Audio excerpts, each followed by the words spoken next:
हाँ बेटा, अब अगली हेडिंग क्या थी बेटा, देहली आवृत्ति। अब बेटा आवृत्ति क्या होती है, मैंने बताया था आवृत्ति जो होती है वो 1 सेकंड में दोलन की गई संख्याओं को ही क्या बोलते हैं, आवृत्ति। यानी कि कोई प्रकाश है या कोई तरंग है, वो बेटा एक निश्चित समय में जितने भी दोलन करती है उन दोलन की संख्याओं को ही उसकी आवृत्ति कहते हैं। आता है देहली आवृत्ति। देहली आवृत्ति क्या होता है बेटा, इससे पहले हमने पढ़ा क्या, प्रकाश का वैद्युत प्रभाव।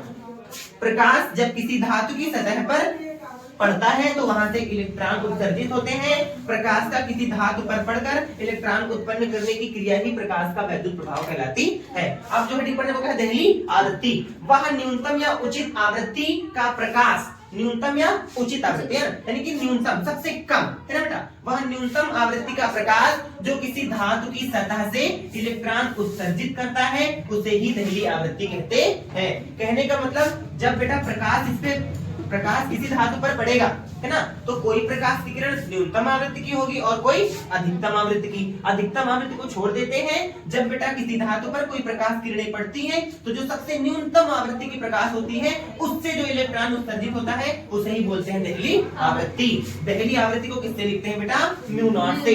देहली आवृत्ति को इसे म्यू नॉट से प्रदर्शित करते हैं। म्यू नॉट बराबर होता है C/λ0। यहाँ से अगर इसकी डेफिनेशन बनानी हो, जैसे हमने पढ़ा था वैद्युत धारा, क्या पढ़ा था, वैद्युत धारा I बराबर क्या होता है वैद्युत धारा, Q/T। ये होता है कि नहीं होता, यहाँ से पढ़ा था वैद्युत धारा क्या होती है, किताब की परिभाषा आवेश प्रवाह की दर को वैद्युत धारा कहते हैं। आवेश का मतलब चार्ज ना, आवेश जब बहता है तो उसे क्या होता है बेटा, वैद्युत धारा। यही तो पढ़ा था। आवेश क्या होता है, जब एक वस्तु पर दूसरी वस्तु को रगड़ा जाता है तब आवेश की उत्पत्ति होती है।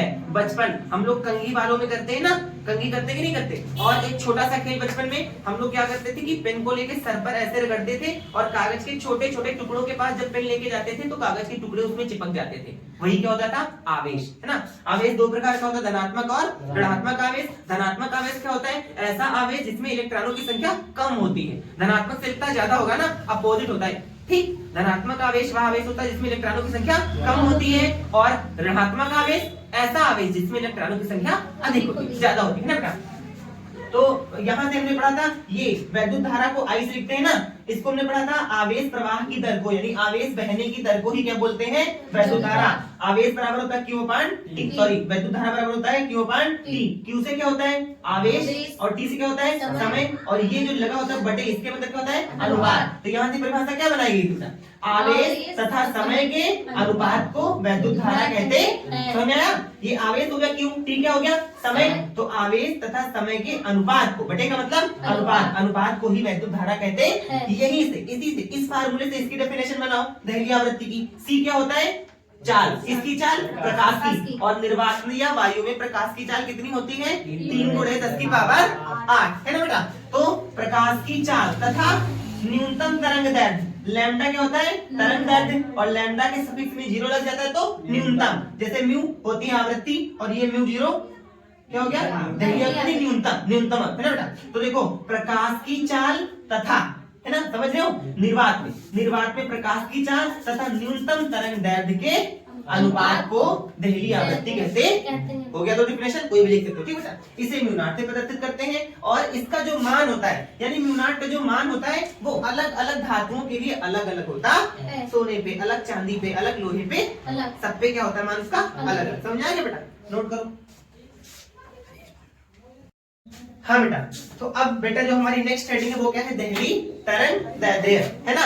देहली तरंग दैर्ध्य क्या होती है बेटा, देहली आवृत्ति की संगत तरंग दैर्ध्य को ही देहली तरंग दैर्ध्य कहते हैं। देहली आवृत्ति की अभी हमने पढ़ाया ना इससे पहले, देहली आवृत्ति क्या होती है, कोई एक धातु होती है, क्या होता है बेटा धातु, और उसपे जब प्रकाश की किरण डाली जाती है या प्रकाश पड़ता है ना बेटा, तो वहां से क्या बेटा उत्सर्जित होता है इलेक्ट्रॉन। पढ़ा ना हमने, इलेक्ट्रॉन होता है उत्सर्जित। तो बेटा इसकी जो न्यूनतम आवृत्ति होती है उसी को बोलते हैं क्या, देहली आवृत्ति।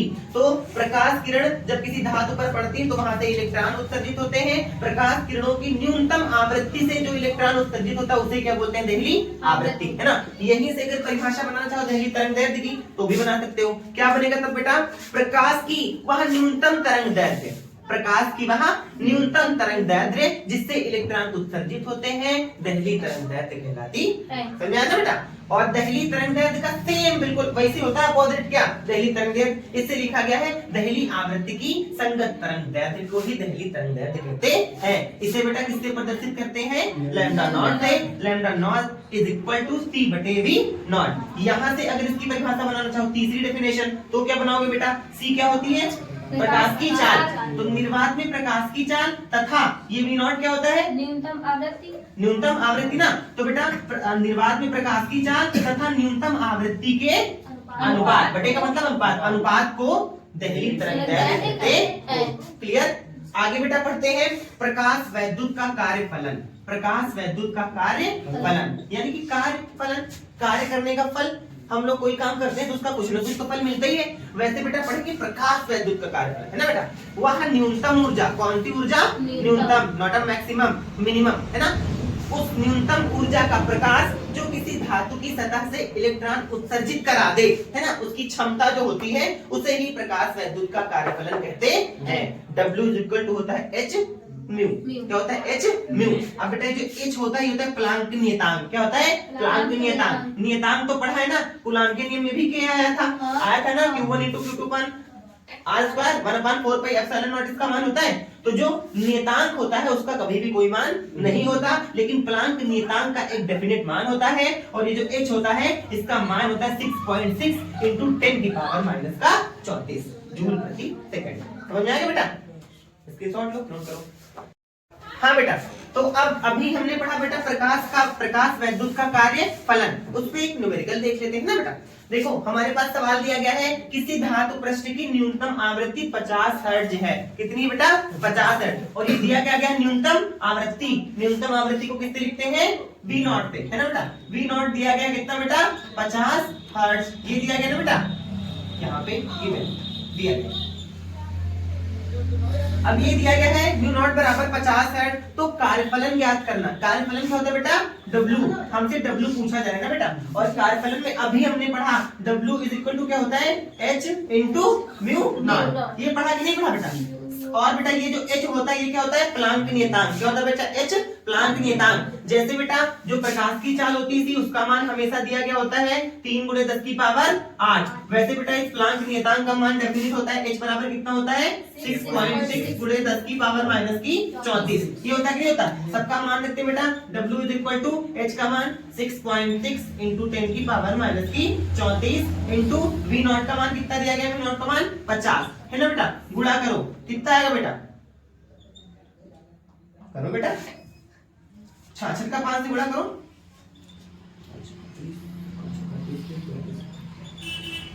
मल्टीप्लाई करो, सब लोग अपनी नोटबुक में करो। कितना है बेटा? नहीं 3300 आएगा। कितना आएगा?